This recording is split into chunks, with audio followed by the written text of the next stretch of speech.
रात थी अंधेरी और दूर था प्रभात, किंतु हौसला था भरपूर, साथ में तिरंगा था। वो शक्ति कौन सी होती जिसके दम पर सैनिक लड़ता है? रात थी अंधेरी और दूर था प्रभात, किंतु हौसला था भरपूर, साथ में तिरंगा था। तिरंगे के सिवा कुछ और नहीं सूझता था। हर एक सैनिक की बात में तिरंगा था। तिरंगे के सिवा कुछ और नहीं दिखता था। हर एक सैनिक की बात में तिरंगा था। गोले गोलियों की बरसात भी हिला ना सकी। प्राण में था देश, जज्बात में तिरंगा था।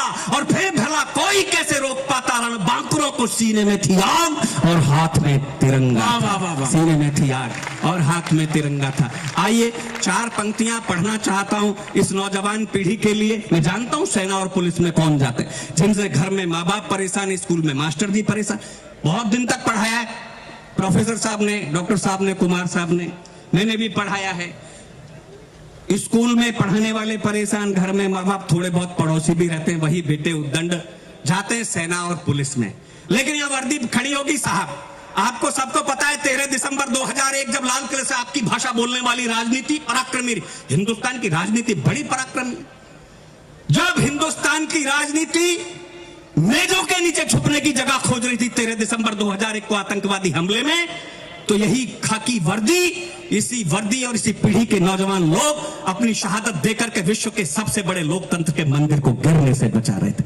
तब उठाना तालियां कि इनसे भले ही व्यवहार में हो भूल चूक, फिर भी ये मस्त जिंदगानी काम आएगी। खामोशी तोड़ देना, मुझे आपकी खामोशी खल जाएगी। इनसे भले ही व्यवहार में हो भूल चूक, फिर भी ये मस्त जिंदगानी काम आएगी। कभी कभी मानी और कभी नहीं मानी वह है कि है जो इन्होंने मनमानी काम आएगी। जब जब कंस शिशुपाल के बढ़ेंगे पाप, जब जब कंस शिशुपाल के बढ़ेंगे पाप, नटखट कृष्ण की कहानी काम आएगी। देश को जरूरत पड़ेगी जब खून की, तो अंदर से यही नौजवानी काम आएगी। बहुत अच्छे भैया, वाह वाह वाह वाह। ये पगड़ी मेरे सामने से गुरुद्वारा मान के सैल्यूट करता हूं। भगत सिंह की ना केवल जिंदगी से डर लगा, अंग्रेजों को भगत सिंह की मौत से भी डर लगा। इसलिए जो फांसी की तिथि 24 मार्च मुकर्रर हुई थी, निर्धारित हुई थी, उससे पहले ही एक रात पहले 23 मार्च को फांसी देकर के अफजला शव सतलज की लहरों में प्रवाहित कर दिया। ये डर था अंग्रेजों की हिंदुस्तान की विप्लवी बागी पीढ़ियां, नौजवान क्रांतिकारी पीढ़ियां जेल तोड़ करके भगत सिंह को आजाद कर ले जाएंगी। तब उस माँ को सैल्यूट करता हूं, प्रणाम करता हूं, विद्यावती माँ को, उसकी कोख को, जिसने भगत सिंह को जन्म दिया। शौर्य सिंधु का विराट, 4 पंक्तियां पढ़ता हूं, भगत सिंह क्या थे सूचित हो जाए।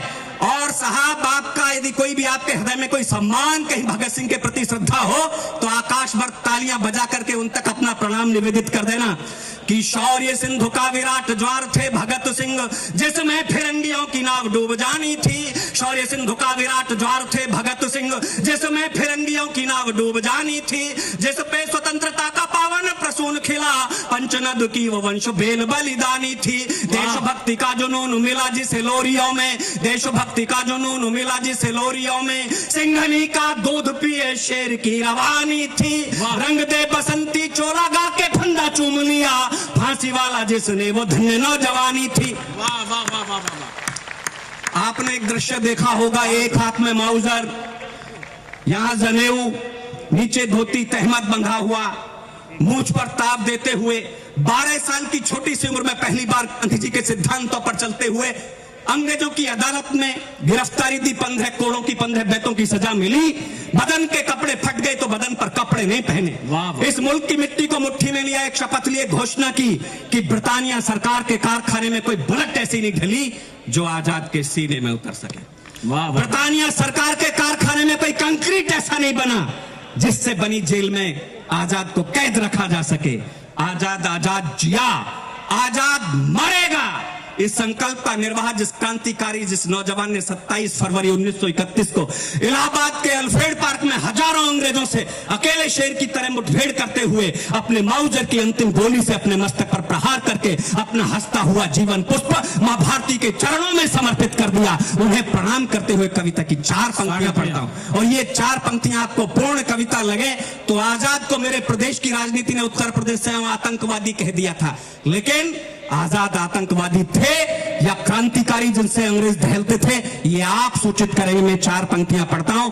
आपकी तालियां यदि खामोश रह गई तो मुझे लगेगा कि आप उस राजनीति के समर्थन में हैं जिन्होंने चंद्रशेखर आजाद को आतंकवादी कहा, और आपकी तालियों ने प्रणाम निवेदित किया आजाद के माउजर को, तो मुझे लगेगा ये राजनीति कुछ भी करे लेकिन हिंदुस्तान के क्रांतिकारी इस देश के आवाम के दिलों में आज भी छपे हुए। बहुत अच्छे।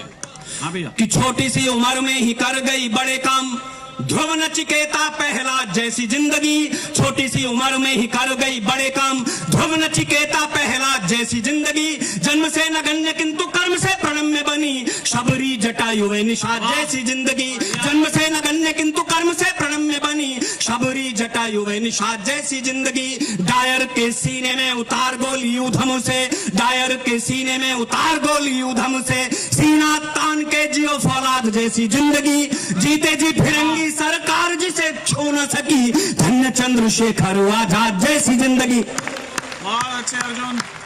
देश की राजनीति ने नारे दिए, तुम मुझे खून दो मैं तुम्हें आजादी दूंगा दिल्ली। नेताजी ने 3 नारे इस मुल्क को दिए, तुम मुझे खून दो मैं तुम्हें आजादी दूंगा दिल्ली चलो दिल्ली दूर नहीं, और जय हिंद। इन नारों ने देश को आजादी के दिन दिखा दिए। लेकिन 75 वर्षों में इस देश की राजनीति की भाषा ये हुई मानो इस देश की राजनीति इस देश के आवाम से कहना चाहती हो, तुम हमें आजादी दे दो, खून तो हम तुम्हारा ले ही लेंगे। एक अंतर 4 पंक्तियों में पढ़ता हूं। आजादी से पहले नेता कैसे थे इस मुल्क में और आजादी के बाद कैसे। भगत सिंह, चंद्रशेखर आजाद, दिन को याद करना, वो देश की चिंता करते थे, तुम जेब की चिंता करते हो। नोटों की गड्डियां कहां से निकली आपने देखा। वो देश की चिंता करते थे, तुम जेब की चिंता करते हो। तुम लूट खजाना भारत का स्विस के खातों में भरते हो। तुम लूट खजाना भारत का कोठी बंगलों में भरते हो। वो भारत के जननायक थे, तुम अपराधी हो भारत के। वो देश की खातिर मरते थे, तुम देश को खाकर मरते हो। वो देश की खातिर मरते थे, तुम देश को खाकर मरते हो। तब उनकी याद आती है। मैं 4 पंक्तियां नेताजी के नाम पढ़ता हूं कि मचा हुआ हाहाकार, छाया घोर अंधकार, धुंधली दिशाओं को प्रकाश की जरूरत है। मचा हुआ हाहाकार, छाया घोर अंधकार, धुंधली दिशाओं को प्रकाश की जरूरत है। शांति के बचाने और अशांति के मिटाने हेतु आज जन क्रांति के विकास की जरूरत है। लाख होशियार किंतु सिंह का विकल्प नहीं, शौर्य स्वाभिमानी इतिहास की जरूरत है। भारत को कल भी सुभाष की जरूरत थी, भारत को आज भी सुभाष की जरूरत है। भारत को कल भी सुभाष की जरूरत